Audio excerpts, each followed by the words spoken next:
Thank you for watching us on YouTube. But did you know that if you're on the go, you can get the full show as a podcast now?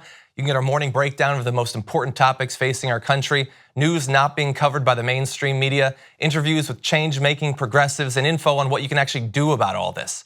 Search for The Damage Report on your favorite podcast app and subscribe so you know when new episodes are ready to go.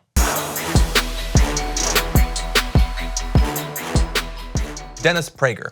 This is a conservative radio host. He wrote an article for the National Review a couple of days ago in defense of Brett Kavanaugh, and he said a few insane things.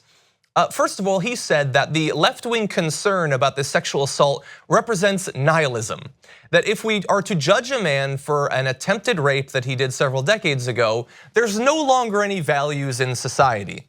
This is the conservative Christian-y guy, says that concerns about rape represent nihilism.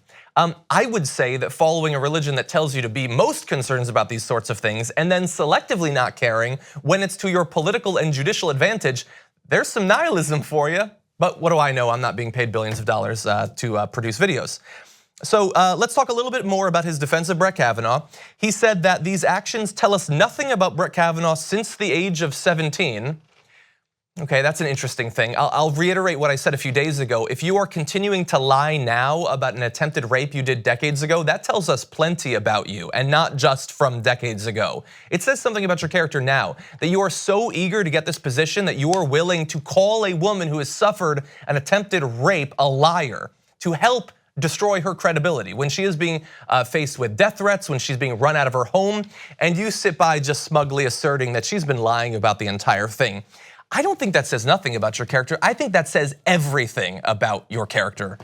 He also says, this is another example of the moral chaos sown by secularism and the left. In any society rooted in Judeo-Christian values, it's understood that people should be morally assessed based on how they behave over the course of their lifetime.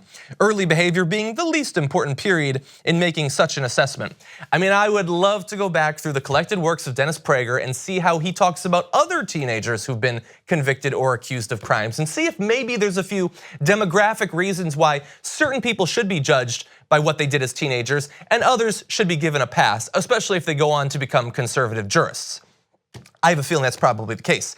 But he says that this is an example of moral chaos. No, again, if you believe that you have a divinely inspired workbook for everything that is true and right in the universe, but hey, this guy's a conservative, so let's let him get away with an attempted rape, that's moral chaos. Holding everyone to the same standard, saying that sexual assault and sexual harassment are wrong, whether they happened yesterday or 36 years ago, that's not chaos, that's consistency. That's quite strong from the standpoint of strength, as Donald Trump might say. He also said this, and this is what he thinks female empowerment looks like. He said, when my wife was a waitress in her mid-teens, the manager of her restaurant grabbed her breasts and squeezed them on numerous occasions. She told him to buzz off, figured out how to avoid being in places where they were alone, and continued going about her job. That's empowerment.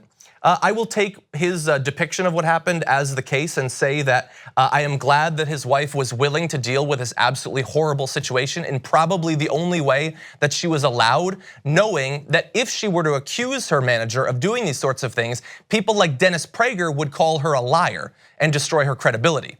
In that circumstance, yes, this is how you have to be empowered. But we want to produce a society where you don't have to do that, where people who are routinely grabbing the breasts of their employees actually suffer some sort of consequences beyond being told to buzz off. But again, I'm not the moral arbiter of what goes on in this country. It's people like Dennis Prager who are paid very well to do that sort of thing. Anyway, this is yet another of Brett Kavanaugh's defenders, if you can call what I just read an actual defense. Thank you very much for watching this clip from The Damage Report. If you liked it, don't forget to subscribe to this channel and ring the bell on YouTube to get notifications of our new videos. And of course, you can catch the full Damage Report live every weekday at 1 p.m. Eastern, 10 a.m. Pacific on TYT Network on YouTube TV.